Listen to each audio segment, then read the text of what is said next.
Almost every job here at Kandi's Roth and Kustoms has a little bit of blood, sweat, and tears in it, especially with this 1972 atomic fireball.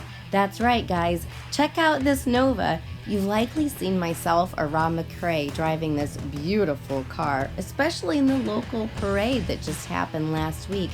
Yeah, that's right. We took it out at Christmas time in the downtown Ashland Christmas parade. But anyway, guys, I want to tell you a little bit about this car and what it takes to do a complete off-the-subframe mod resto and a ginormous overhaul that was like this one here in the making. Boy, did I have a huge role in this one. I mean, everything from a lot of the body work down to hand laying some of these flames.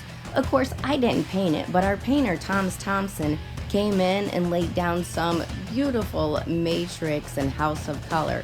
Alright guys, so a lot goes into an off the subframe or frame build and overhaul like this. Look at that, guys.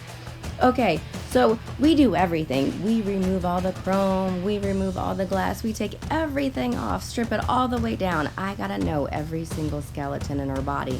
Then we have to fix it, and we have to fix it the right way. I don't mean stuffing it full of Bondo. I mean copious amounts of metal work. Look at that rear, guys. Look at this. We take it all out. Now, sometimes we even put it on a rotisserie. 360 degrees we are able to rotate this car. Not one single millimeter is ever left undone when we go to this extent on here. We make it better than it was from the factory. Then we prime it and reprime it after all that meticulous metal work is done.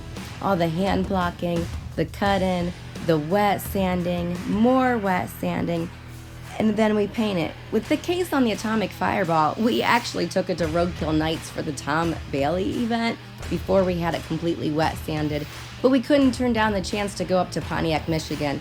Then we took it over to Dragway 42, and then after we were done, there it is, guys, right here in the parade in downtown Ashland. And of course, with that 396 box performance motor and a 4-speed Muncie, yeah, I'll be taking it up to the script this year too.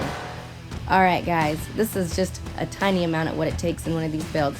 Check it out at www.kandiscustoms.com.